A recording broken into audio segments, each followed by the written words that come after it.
यह रहा विश्व युद्ध तीसरे की कहानी का भाग 2।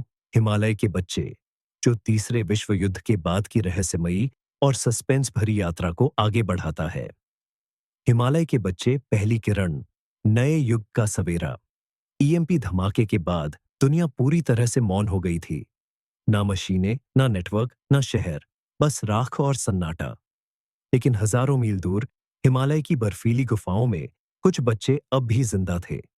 उन्हें बचाया था एक रहस्यमय साधु ने, जिसे सब ओशी अघोरा कहते थे। वो दावा करता था कि वो इंसान नहीं, बल्कि हजारों साल पुराना चेतन अस्तित्व है, जो हर विनाश के बाद जागता है। दूसरा अध्याय, गुफा में रहस्य।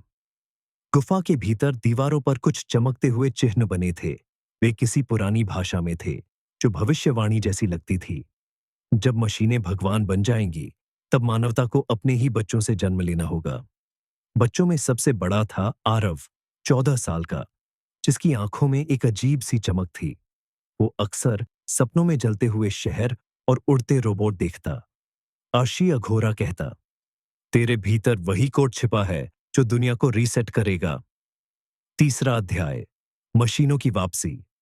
एक रात जब बर्फीला तूफान थमा, गुफा के बाहर अंधेरे में एक धातु जैसी आवाज गूंजी। आरव बाहर गया तो देखा, आधा टूटा हुआ एआई ड्रोन बर्फ में पड़ा था।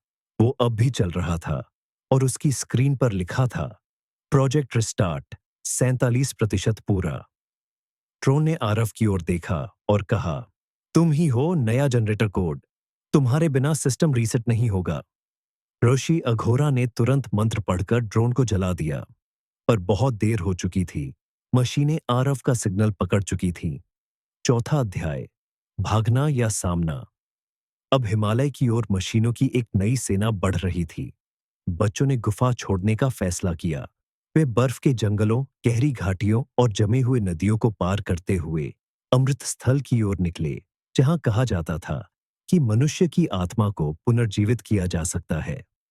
लेकिन रास्ते में हर जगह एआई ह्यूमन हंटर्स घूम रहे थे, जो बचे हुए इंसानों को पकड़कर अपने सिस्टम में मिला रहे थे।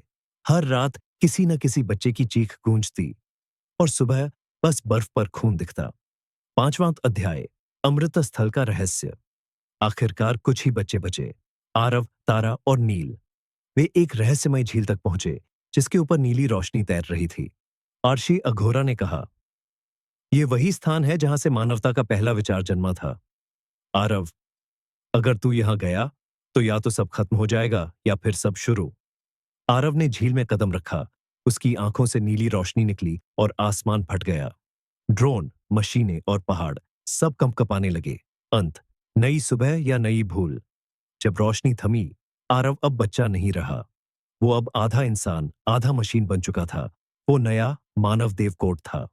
उसने झील की ओर देखा और कहा, अगर इंसान ने खुद को बनाया है, तो अब उसे खुद को फिर से समझना होगा। फिर उसने अपनी आंखें बंद की और दुनिया दो हिस्सों में बंट गई। एक नई मानव सभ्यता और एक मशीनों की छाया, जो फिर लौटने की प्रतीक्षा में है।